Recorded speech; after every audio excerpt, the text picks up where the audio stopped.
National family health survey की most important data की हम बात कर लेते हैं।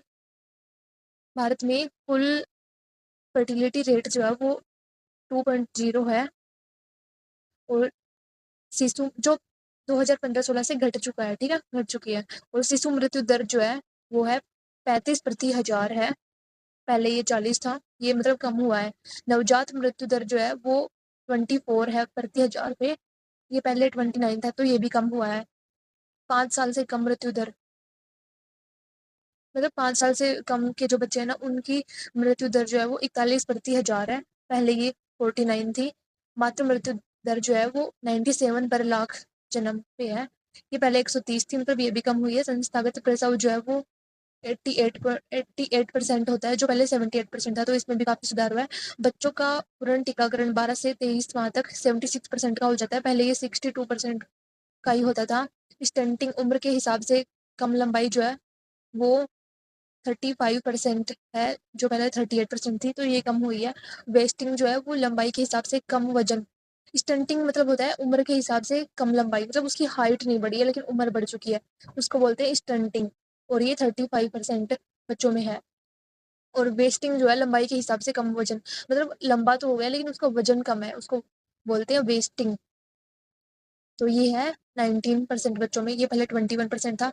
अंडर वेट जो है मतलब उम्र के हिसाब से कम वजन है, उसमें कम वजन है उम्र के हिसाब से, तो उसको बोलते हैं अंडर वेट। 32% बच्चों में है, ये पहले ही 35 में था। एनीमिया जो है 15 से 49 साल की जो महिलाएं हैं उनमें 57% वुमेन जो है उनमें एनीमिया है, ये पहले 53% था, मतलब एनीमिया बढ़ रहा है भाई, देख लो आप।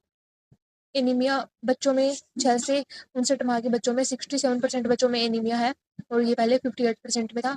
परिवार नियोजन की जरूरत पूरी नहीं। महिला साक्षरता जो है वो 84% हो चुकी है, पहले ये 76% थी। और जो वुमेन है उनके उन महिलाओं का खाता जो है वो बैंकों में 78% का खुल चुका है, पहले 53% था। मोबाइल फोन जो है वो 54% वुमेन के पास में मोबाइल फोन है, पहले ये 45 के पास ही था। और घर में जो शौचालय है उसकी बात हम कर लेते हैं, 70% घरों में है, और ये पहले 48 में थे। स्वच्छ ईंधन खाना पकाने के लिए 58% घरों में इसका यूज होता है, और पहले ये 43% था। TFR 2.1 से नीचे है, जनसंख्या स्थिर। भारत ने पहली बार 2.0 हासिल किया, बिहार 3.1 है, यूपी में 2.4 है, मेघालय में 2.1 है। तो टोटल फर्टिलिटी रेट जो है वो बिहार की सबसे ज्यादा, याद रखना। TFR सबसे कम जो है वो सिक्किम का है, सबसे ज्यादा बिहार का है। IMR सबसे कम केरल का है, सबसे ज्यादा यूपी का है। स्टंटिंग सबसे कम जो है वो केरल में है, 23%, सबसे ज्यादा मेघालय में है। एनीमिया जो है वो सबसे अच्छा जो है वो केरल में है, 36% में ही है। लद्दाख में सबसे ज्यादा 78% में एनीमिया है महिलाओं में। और इंस्टीट्यूशनल प्रसव जो है वो केरल में 99% होता है, और नागालैंड में सबसे कम 44% ही वुमेन का होता है। महिला साक्षरता जो है केरल में 99% है, बिहार में अभी भी 61% ही है।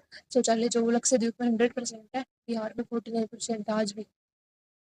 नेशनल फैमिली हेल्थ सर्वे 4 से नेशनल फैमिली हेल्थ सर्वे 5 में सुधार। TFR में 2.2 से 2.0 हुआ है। IMR 41 से 35 हुआ है। संस्थागत प्रसव 79 से 89% हुआ है। बैंक खाता जो है 53% से 79%, शौचालय 48 से 70% तक हो चुके हैं। एनीमिया एनीमिया जो है वो बढ़ा है महिलाओं में, 53 से 57% हो चुका है। बच्चों में 59 से 67% हो चुका है, कोविड और पोषण की वजह से। मतलब आजकल जो खाना है ना वो पौष्टिक नहीं है, ठीक है। लिंग अनुपात की हम बात कर लेते हैं। जन्म के समय 929 है, 1020। कुल जनसंख्या 1020। नई चीजें NFH। Death registration 71% death registration होते हैं। Diabetes, hypertension. 30 से 49 साल की 13% महिला और 50% पुरुष को हाई ब्लड प्रेशर की भारत में है। कैंसर स्क्रीनिंग 1.9% महिला सर्वाइवल। 0.9% breast cancer screening. तंबाकू शराब 8% महिला, 38% पुरुष तंबाकू यूज करते हैं। 1% महिला, 18% पुरुष। घरेलू हिंसा 29% महिला ने अभी झेली। कर्नाटक 44% सबसे ज्यादा है घरेलू हिंसा।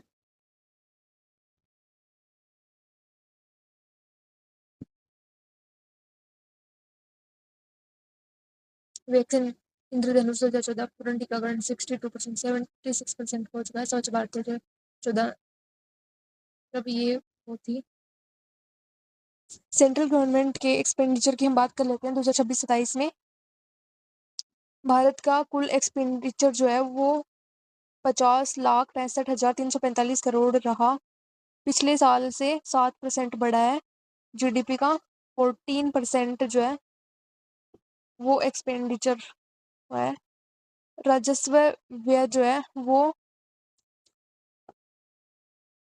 39,44,225 करोड़ रहा है, जो पिछले सालों से 6% बढ़ा है। 78% टोटल का।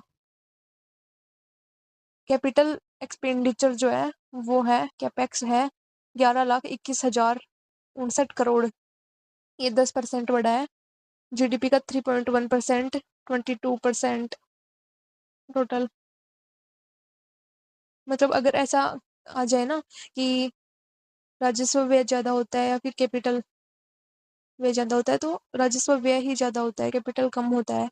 ये तो टोटल का सिर्फ 22% होता है और राजस्व व्यय वो होता है 78%।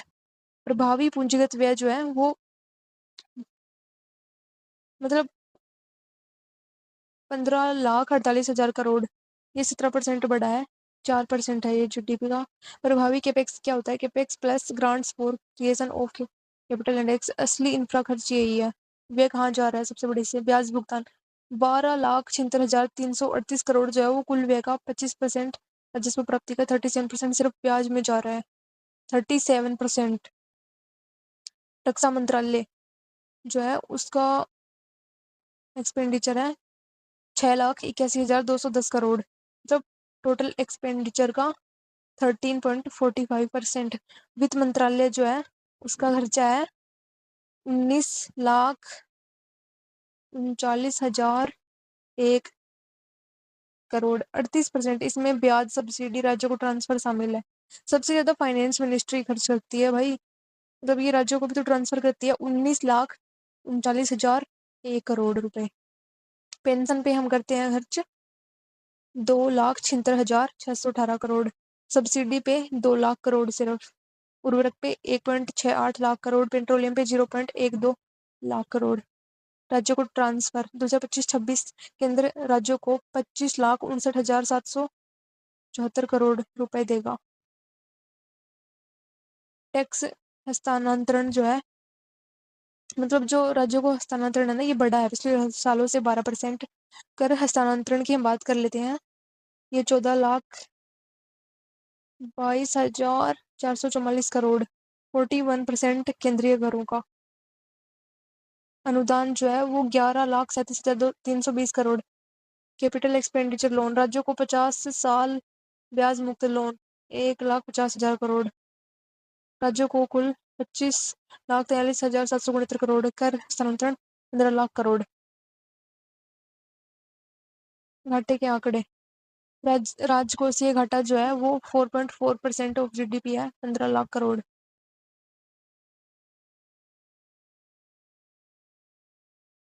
राजस्व घाटा जो है वो 1.5% है जीडीपी का, जो पहले 1.9% था। प्राथमिक घाटा जो है वो 0.8% है, जो पहले 1.3% था। मतलब घाटा जो है ना वो कम हुआ है, चाहे थोड़ा बहुत ही हुआ है। ओके। कर्ज 2025-26 में केंद्र कर्ज 56% ऑफ जीडीपी है। ओके।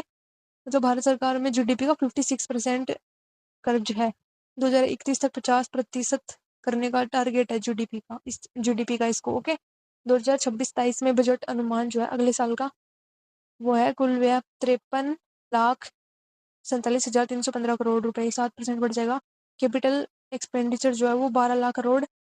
3% ऑफ जीडीपी हो जाएगा। 3.1%। प्रभावी कैपिटल एक्सपेंडिचर जो है वो 17,14,523 करोड़ होगा। 4.4% ऑफ जीडीपी। राजकोषीय से घाटा जो है वो 4.3% of GDP. 16.95 lakh crore.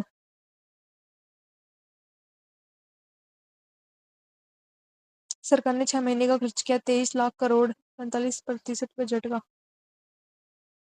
Capex 5 lakh crore. 70% of budget. Rajkot से घटा 5 लाख करोड़, 36% सालाना टारगेट। सबसे बड़ा खर्च जो है ना वो ब्याज भुगतान पे जाता है 25%, और फिर डिफेंस में 13% और एजुकेशन में सिर्फ 2.5% होता है। 2014 में 1.7%, कैपिटल इंडेक्स 2025 में 3% हो गया, 2 गुना। FRBM एक्ट 2003 राज्यों से घटा 3% ऑफ GDP का टारगेट था। कर्ज GDP का 50% तक लाना 2031 तक ये टारगेट है। इफेक्टिव कैपेक्स क्यों जरूरी है? राज्य और CPSC का कैपेक्स जोड़ता है, इसलिए पूरा निवेश दिखाता है। सब्सिडी कुल 3.83 लाख करोड़, खाद्य सब्सिडी सबसे ज्यादा। हाउस होल्ड कंजप्शन एक्सपेंडिचर सर्वे HCES 2023-24 की हम बात कर लेते हैं। ये NSO द्वारा किया जाता है, नेशनल स्टैटिस्टिक ऑफिस के द्वारा। पहले इसका नाम NSS कंज्यूमर एक्सपेंडिचर सर्वे था। 2011-12 के बाद 2022-23 में हुआ। सैंपल 2.62 लाख घरों में और 1.55 लाख ग्रामीण घरों में, 1.07 लाख शहरी घरों में इसका सैंपल लिया गया। Monthly per capita consumption expenditure, पर व्यक्ति पर महीने कितना खर्च करता है? औसत मासिक खर्च 2023-24 सबसे इम्पोर्टेंट। MPCE बिना फ्री वस्तुएं,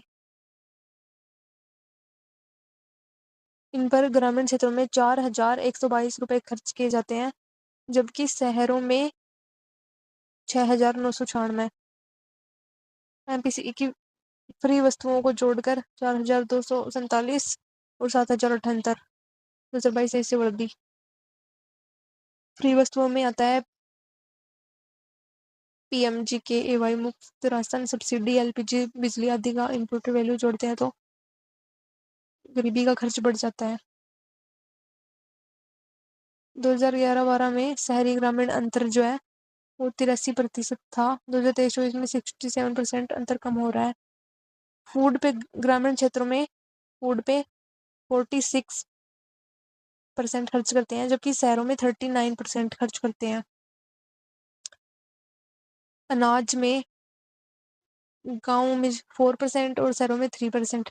दूध, अंडा, मांस में गाँव में 9%, शहरों में 8%। सब्जी फल में गाँव में 8, शहरों में 7।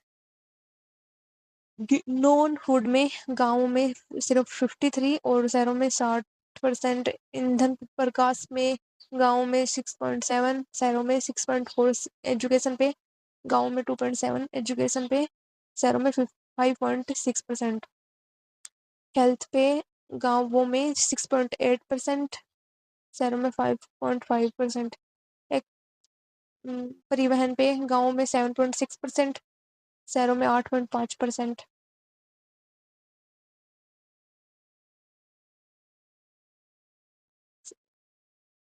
ड्यूरेबल टिकाऊ सामान में 6.9%, गाँव में 7.2%, शहरों में।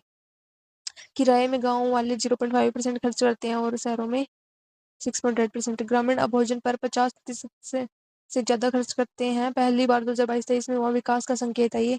2011-12 में 52.9%। हाँ, सबसे ज्यादा गांवों में केरल में खर्च होता है। मंथली पर कैपिटा एक्सपेंडिचर जो है केरल में सबसे ज्यादा 6,611 रुपये। छत्तीसगढ़ में सबसे कम 2,575 रुपये। और तेलंगाना में सबसे ज्यादा शहरों में खर्च होते हैं 10,580 रुपये तेलंगाना में। और सबसे कम खर्च होते हैं छत्तीसगढ़ में 4,557 रुपये। चंडीगढ़ में ग्रामीण क्षेत्रों में 7,467 रुपये खर्च होते हैं ग्रामीण क्षेत्र में, और शहरों में चंडीगढ़ में 12,575 रुपये सबसे ज्यादा। असमानता गिनी गुणांक, ग्रामीण गिनी 0.266, 2023-24 में 0.237 कम हुआ है, समानता घटी है। शहरी गिनी 0.392 सबसे तेजी से घटी है। वजह DBT मुफ्त राशन मनरेगा शौचालय उज्ज्वला योजना बॉटम 5% का खर्च 22% बढ़ा। वर्ग के अनुसार SC जो है वो 3,475, ST सबसे कम 3,244, OBC 4,074, अन्य 5,431 सबसे ज्यादा। तेंदुलकर कमेटी 2011-12 में आई थी। गरीबी रेखा ग्रामीण जो है वो 816 इन्होंने बताई थी कि 816 रुपए खर्च करते हैं वो, और शहरों में 1000। अगर इनसे कोई कम खर्च करता है ना तो वो गरीब है, तेंदुलकर समिति ने बताया था ये। और उस हिसाब से 2023-24 में ग्रामीण गरीबी 5% से ज्यादा थी अनुमानित।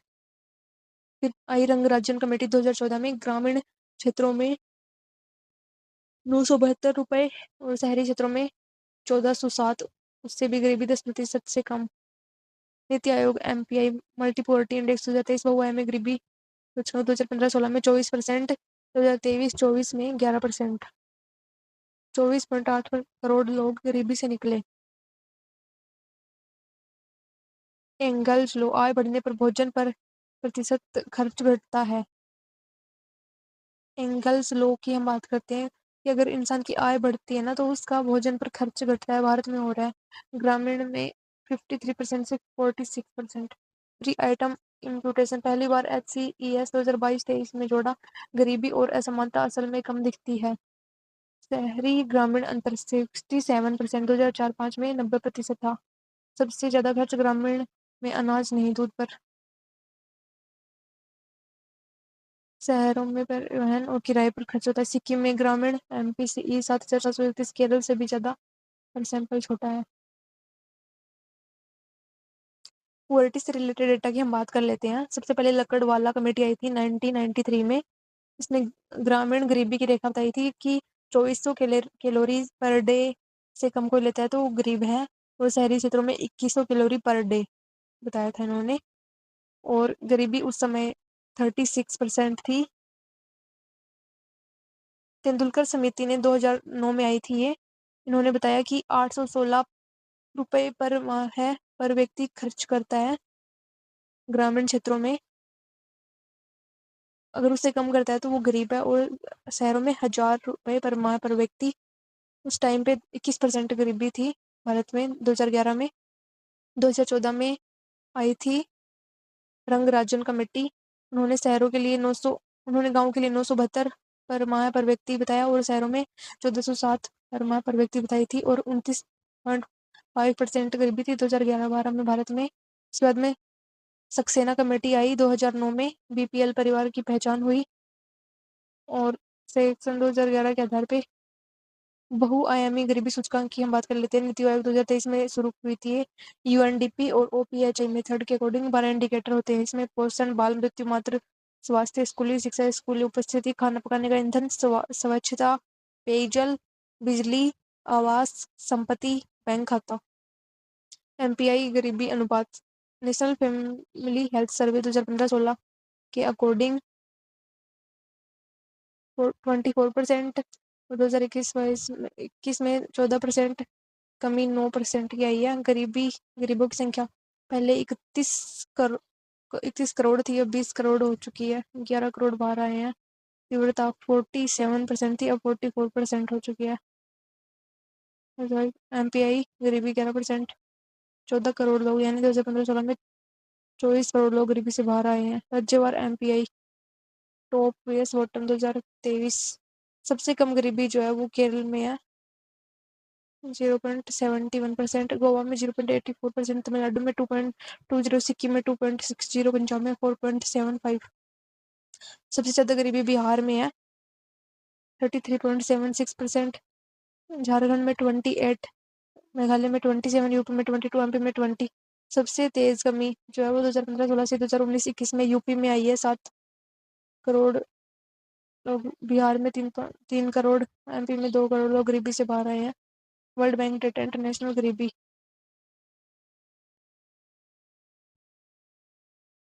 2024 में 5% गरीबी है, 7 करोड़ है लगभग।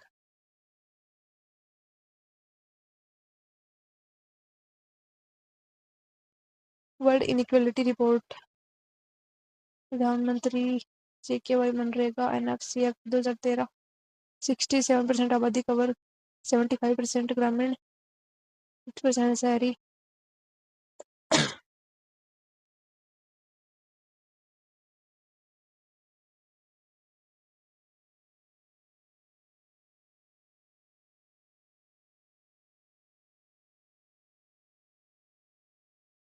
बात करेंगे कल्चरल हेरिटेज साइट्स की। अमूर्त जो छू नहीं सकते, जिनको हम यूनेस्को ने 2003 कन्वेंशन के तहत इनकी लिस्ट जारी की थी। इसमें सबसे पहला है कुटियाट्टम, जो केरल का है। 2008 में इसको शामिल किया गया था। यह एक संस्कृत नाटक है, 2000 साल पुराना है ये। इसके बाद में हम बात करते हैं वैदिक मंत्रोच्चार की, जो पूरे भारत में 2008 में इसको शामिल किया गया था। ऋग्वेद का मौखिक पाठ होता है ये। इसके बाद में हम बात करते हैं रामलीला की, जो यूपी में खासकर होती है, रामनगर में। 2008 में इसको शामिल किया गया था। रामायण का नाट्य मंचन है ये। ब्रह्मांड, ये उत्तराखंड चमोली में है। 2009 में इसको शामिल किया गया था। गढ़वाल का धार्मिक त्योहार मुखोटा नृत्य है ये। इसके बाद में छऊ नृत्य, जो झारखंड, उड़ीसा, वेस्ट बंगाल में होता है। 2010 में इसको शामिल किया गया था। मुखोटा नृत्य मार्शल आर्ट है ये। कालबेलिया जो है वो राजस्थान में है, और 2010 में इसको शामिल किया गया था। सपेरा समुदाय का नृत्य गीत है ये। इसके बाद में मुड़ी येट्टू जो है वो केरल का है। 2010 में इसको शामिल किया गया था। काली मंदिर का अनुष्ठान नाटक है। इसके बाद में बौद्ध मंत्र लद्दाख जो है वो लद्दाख में है। 2012 में इसको शामिल किया गया था। महायान बौद्ध मठों में जाप होता है इसका। संकीर्तन की हम बात करते हैं, मणिपुर का है ये। 2013 में इसको शामिल किया गया था, और राधा कृष्ण गायन ढोल नृत्य होता है इसमें। इसके बाद में 10th जो है वो है ठेरा बर्तन शिल्प, पंजाब जंडियाला गुरु से रिलेटेड है ये। 2014 में हुआ था। हाथ से पीले तांबे के बर्तन बनाए जाते हैं। जिसके बाद में योग जो है वो पूरे भारत में होता है। 2016 में इसको शामिल किया गया था। शारीरिक मानसिक अभ्यास होता है इसमें। नौरोज जो है वो पारसी समुदाय से रिलेटेड है। 2016 में शामिल किया गया था। पारसी नववर्ष 12 देशों के साथ होता है ये। कुंभ मेला जो है वो प्रयागराज, हरिद्वार हरिद्वार उज्जैन नासिक में होता है। 2017 में शामिल किया गया था। 12 साल में 4 जगह सबसे बड़ा। दुर्गा पूजा जो है वो कोलकाता में होती है, पश्चिम बंगाल होती है। 2021 में शामिल किया गया था। पंडाल मूर्ति भोग। गरबा जो गुजरात राजस्थान में है, नवरात्रि का गोलाकार नृत्य है ये। गरबा 2023 में जुड़ा, 2024 में कोई नया नहीं। Bharat national list. साथ में ही हम जोनल काउंसिल की बात कर लेते हैं। ये आर्टिकल 263 से कनेक्टेड है। आर्टिकल 263 के अकॉर्डिंग राष्ट्रपति को अधिकार है कि अंतर्राज्य परिषद बना सकता है। इसी के तहत जोनल काउंसिल 1956 में बनाए गए थे। कानून स्टेट रीऑर्गेनाइजेशन एक्ट 1956 की धारा 15 से 22 तक है ये। SR बॉम्बे केस 1994 में सहकारी संघवाद का टूल बताया इसको। 5 क्षेत्रीय परिषदें हैं, उत्तरी, मध्य, पूर्वी, पश्चिमी और दक्षिणी। इसका उत्तरी का है हेडक्वार्टर दिल्ली में, मध्य का है प्रयागराज में, पूर्वी का कोलकाता में, पश्चिम का मुंबई में, दक्षिण का चेन्नई में। उत्तरी जोनल काउंसिल में है हरियाणा, हिमाचल, पंजाब, राजस्थान, जम्मू कश्मीर, लद्दाख, दिल्ली, चंडीगढ़। 1956 में इसकी स्थापना हुई थी। मध्य में है, इसका हेडक्वार्टर प्रयागराज में है। यूपी, एमपी, छत्तीसगढ़, उत्तराखंड इसमें है। 1956 में इसकी स्थापना हुई थी। पूर्वी जो है उसका हेडक्वार्टर कोलकाता में है। बिहार, झारखंड, उड़ीसा, वेस्ट बंगाल इसमें है। इसकी स्थापना हुई थी। पश्चिमी जो है वो मुंबई में है। गुजरात, महाराष्ट्र, गोवा, दादरा नगर हवेली, दमन दीव इसमें है। दक्षिणी जो है वो आंध्र प्रदेश, कर्नाटक, केरल, तमिलनाडु, तेलंगाना, पुडुचेरी, लक्षद्वीप, अंडमान इसमें है। 1956 में है ये। 2019 में जम्मू कश्मीर पुनर्गठन के बाद लद्दाख अलग से जुड़ा। पूर्वोत्तर राज्य जोनल काउंसिल में नहीं, उनके लिए नॉर्थ ईस्टर्न काउंसिल 1971 अलग से एक्ट के तहत बनाई गई थी। अध्यक्ष, इसके अध्यक्ष जो है वो गृह मंत्री होते हैं। सभी 5 काउंसिल का 100% चेयरमैन, रोटेशन नहीं। सदस्य राज्यों के मुख्यमंत्री रोटेशन से 1 साल के लिए थे। हर राज्य के सीएम प्लस 2 मंत्री जो सीएम नॉमिनेट करे। यूटी के प्रशासक। सलाहकार जो है वो नीति आयोग का एक सदस्य, चीफ सेक्रेटरी प्लानिंग सलाहकार होता है। सचिव जो है केंद्रीय गृह मंत्रालय का जॉइंट सेक्रेटरी लेवल का अधिकारी होता है। क्यों बनाई गई थी? राष्ट्रीय एकता के लिए, भाषाई क्षेत्र के बाद हटाना, भावनात्मक एकीकरण के लिए, अंतर्राज्य विवाद, नदी सीमा, खनिज, परिवहन सुलझाना, सहयोग, आर्थिक सामाजिक योजना में कॉमन अप्रोच, केंद्र से राज्य समन्वय नीतियों पर खर्च, सिर्फ सलाहकारी सलाह सिफारिश मानना बाध्यकारी। है। लेटेस्ट बैठक 2024 में 26वीं पूर्वी परिषद अध्यक्ष अमित शाह माओवाद बाढ़ 25वीं मध्य परिषद जो वो 24 जून 2025 को वाराणसी नक्सल गंगा सफाई के लिए हुई थी। 31वीं उत्तरी परिषद जो 4 जून 2024 को चंडीगढ़ भाखड़ा पानी ड्रग्स पे हुई थी। 2023 में 18 बैठक हुई। 2014 से 2023 तक 61 बैठक हुई। 2014 से पहले 10 साल में सिर्फ 25 सक्रियता बढ़ी है इसकी। North eastern council NEC west zonal council zonal council जो है वो स्टेट रिकॉग्नाइजेशन एक्ट 1956 के तहत आई थी। नॉर्थ ईस्ट काउंसिल जो है वो NEC एक्ट 1971 के तहत की प्रकृति जो सलाहकारी होती है, लेकिन जो NEC है उसकी योजना प्लस कार्यकारी निकाय है ये फंड इसको इनको नहीं मिलता है जोनल काउंसिल को, लेकिन NEC को सीधे फंड देता है। अध्यक्ष जो है स्टेट जो जोनल काउंसिल है उनका अध्यक्ष जो है वो गृह मंत्री होता है, होम मिनिस्टर, और NEC का भी होम मिनिस्टर होता है, पर दोनों मंत्री अध्यक्ष संवैधानिक नहीं।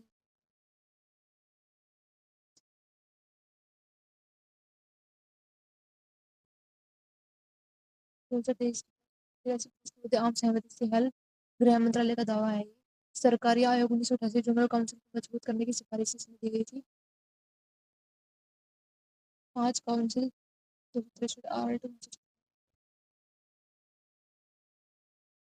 इसके बाद हम मेजर पोर्ट्स की बात कर लेते हैं। 13 मेजर पोर्ट्स की हम बात कर लेते हैं। दीनदयाल जो है वो गुजरात के कच्छ में है, पश्चिमी तट पे है। इसके ये खास इसलिए है क्योंकि इसका पुराना नाम कांडला था और टाइडल है ये मुक्त व्यापार क्षेत्र, सबसे ज्यादा कार्गो हैंडल करता है 2023-24 तक। और मुंबई पोर्ट जो वो महाराष्ट्र में है, पश्चिम में है। प्राकृतिक हार्बर है ये सबसे बड़ा, इंदिरा डॉक, प्रिंसेस डॉक बोला जाता है इसको। जवाहरलाल नेहरू JNPA जो वो महाराष्ट्र में है, पश्चिम में है। जवाहरलाल नेहरू पोर्ट नावा सेवा सबसे बड़ा कंटेनर पोर्ट, 50% प्लस कंटेनर इसमें आते हैं। मारम गोवा गोवा में है, पश्चिम में है। लोहा अयस्क निर्यात जुआरी नदी के मुहाने पर है। मारम गोवा जो है माम गोवा जो है वो जुआरी नदी के मुहाने पर है। न्यू मंगलोर जो है वो कर्नाटक में है, न्यू मंगलोर कर्नाटक में है, पश्चिम में है ये। लोहा अयस्क कुद्रेमुख कॉफी काजू कृत्रिम लेगुन झील है ये। कोचीन जो है वो केरल में है, पश्चिम में है। प्राकृतिक हार्बर है ये। Willingdon island LNG terminal, queen of Arabian sea बोला जाता है कोचीन को।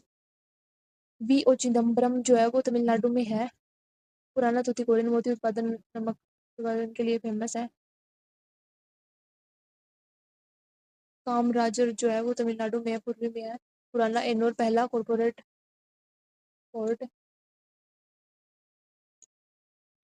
थर्मल कोयला चेन्नई पोर्ट जो है वो तमिलनाडु में है, पूर्वी सबसे पुराना कृत्रिम बंदरगाह है, सबसे पुराना भारत में। विशाखापट्टनम जो है वो आंध्र प्रदेश में है, सबसे गहरा पोर्ट है। प्राकृतिक हार्बर लोहा अयस्क स्टील यहाँ से एक्सपोर्ट होता है।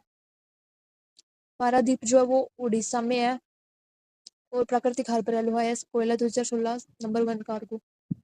कोलकाता जो है वो श्यामा प्रसाद है एक यहाँ पे, पश्चिम बंगाल में ये नदी है, बंदरगाह है, हुगली नदी पर है।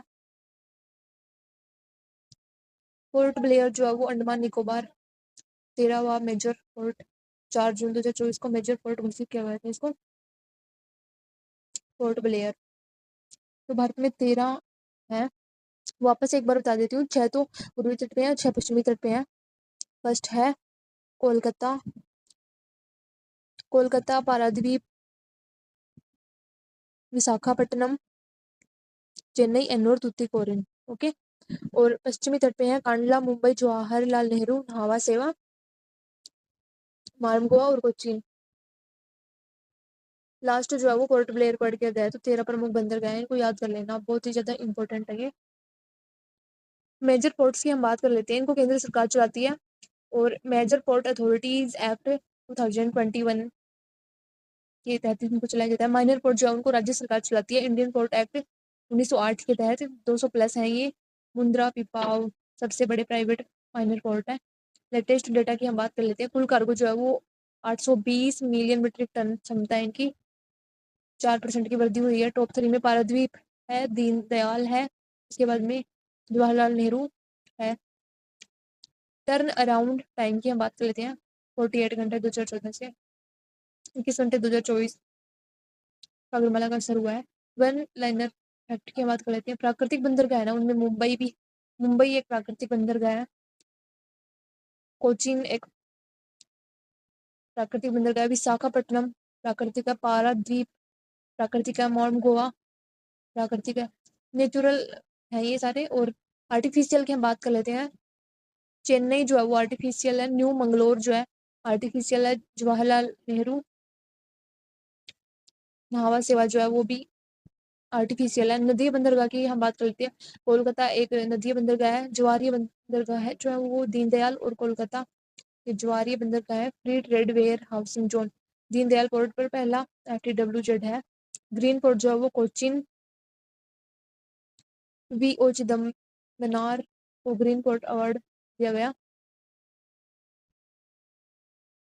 वधावन पोर्ट जो महाराष्ट्र के पालघर में 14वां मेजर पोर्ट बन रहा है। 2029 तक पूरा हो जाएगा। ये महाराष्ट्र में बन रहा है वधावन, इनको याद रखना। रिवीजन ट्रिक हम देख लेते हैं। पश्चिम में DMJMNC दीनदयाल, मुंबई, जवाहरलाल नेहरू, न्यू मारम गोवा, न्यू मंगलोर और कोच्चि। पूर्व में VKCVPKP कामराजर, चेन्नई, वाईजाग, पारादीप, कोलकाता, पोर्ट ब्लेयर।